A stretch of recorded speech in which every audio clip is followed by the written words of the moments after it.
Hi everyone, I'm Shelly from There's No Place Like Home at redheadmom8.wordpress.com.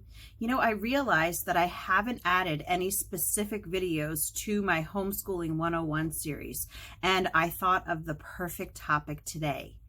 Keep your lessons short.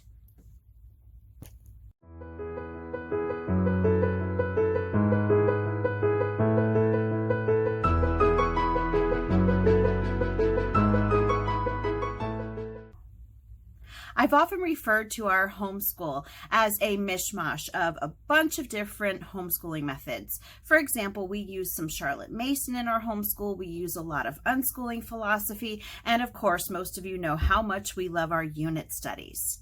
Well, one of the things that I actually learned when I was researching all these different homeschooling methods, the Charlotte Mason one in particular, was the idea of keeping lessons short.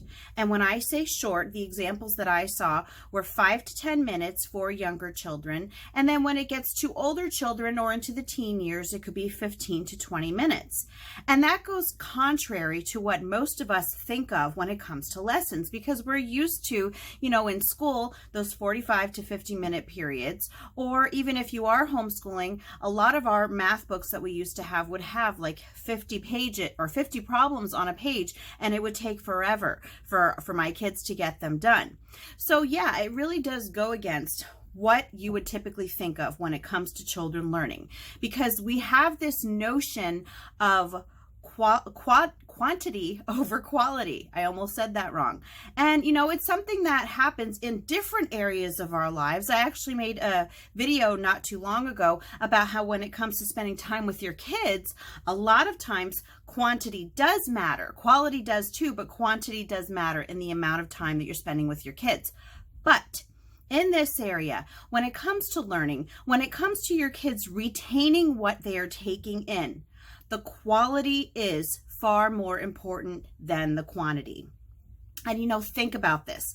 How often have you, as a homeschooling parent, complained that your kids weren't paying attention, or they were fidgeting or ruching around? They might have been dawdling when you were expecting them to complete an assignment. They might have been complaining or maybe even outright refusing to finish something that they were working on. And this isn't even something that only fits in with homeschooling families. A lot of school children do the same things as well. And the reason for that is because we are giving children an amount of work and an amount of time that do not fit their attention spans. And even think of this as adults. When you are an adult, it can be hard to sit through lectures for 45 minutes and pay attention and not have your mind wander. Or it can be hard to sit and do 45 minutes of paperwork and not have your mind wander and just want to get up and do something else.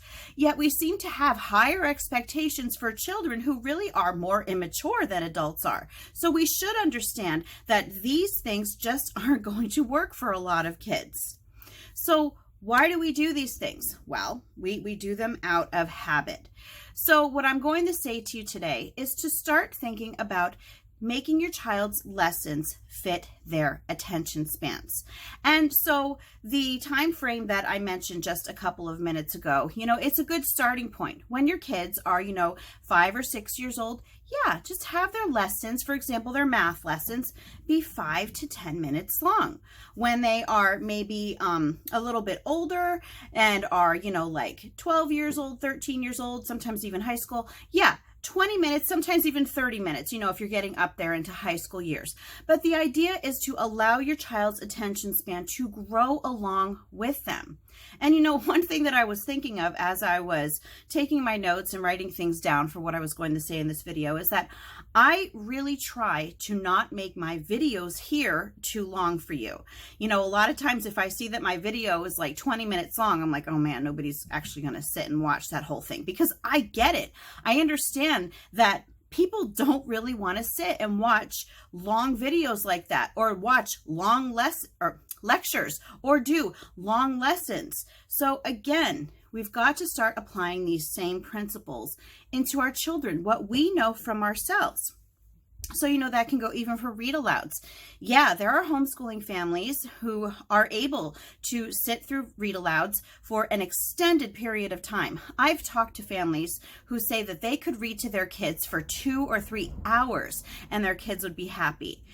My guess is that most of those families probably had to work up to that and didn't automatically jump into reading 2 to 3 hours a day. I could be wrong. That's just my guess. But what I'm going to tell you is that we've been doing read alouds for years.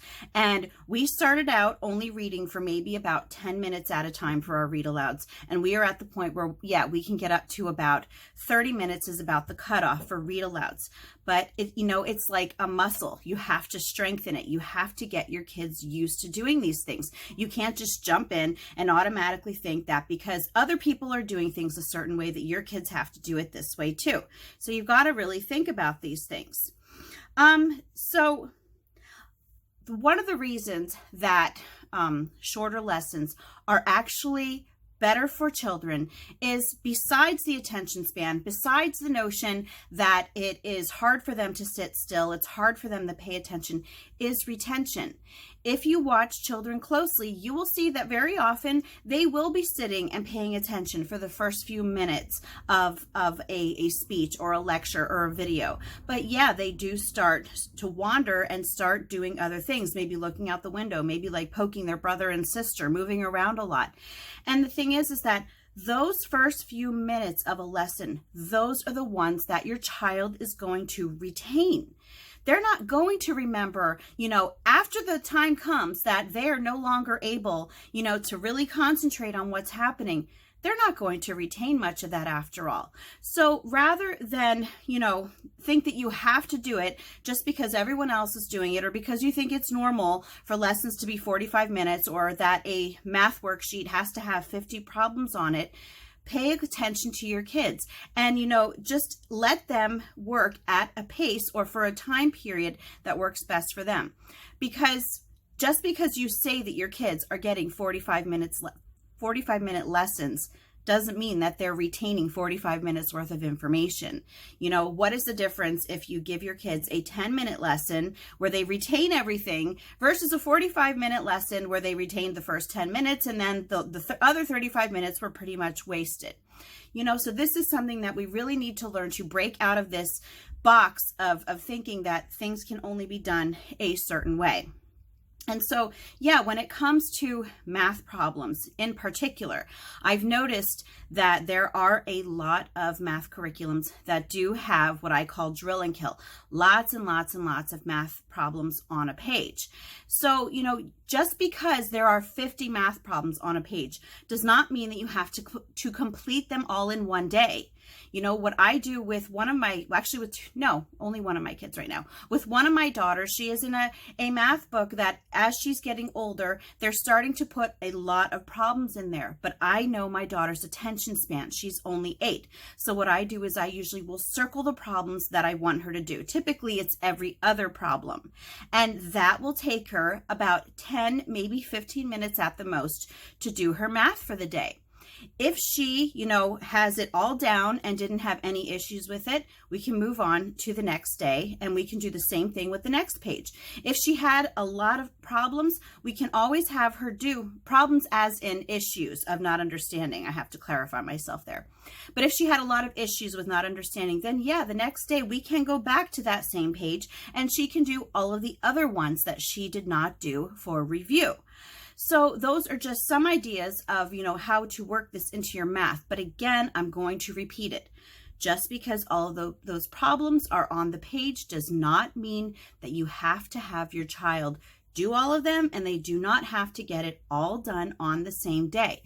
Remember that curriculum is your tool, not your master.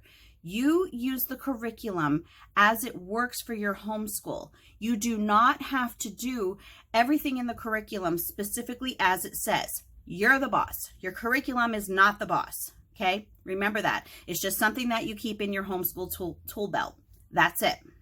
And you know, that principle moves beyond math too. It can work like that with any sort of workbook or any sort of textbook, any sort of worksheet.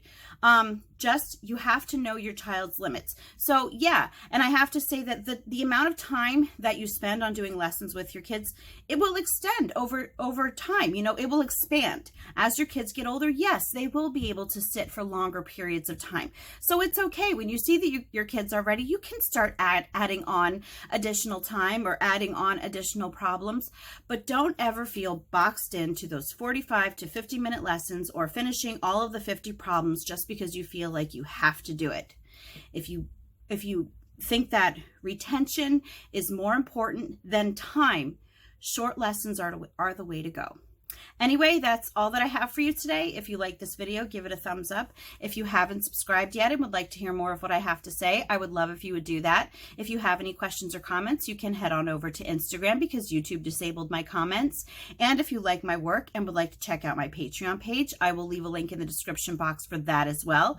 And today I just want to give a shout out to another one of my newest Patreon patrons, our Aussie tribe. I am so happy to have you on board. I'm happy that my videos have been an encouragement to you, and I just want to say thank you so much for your support, and I hope all of you have a great day.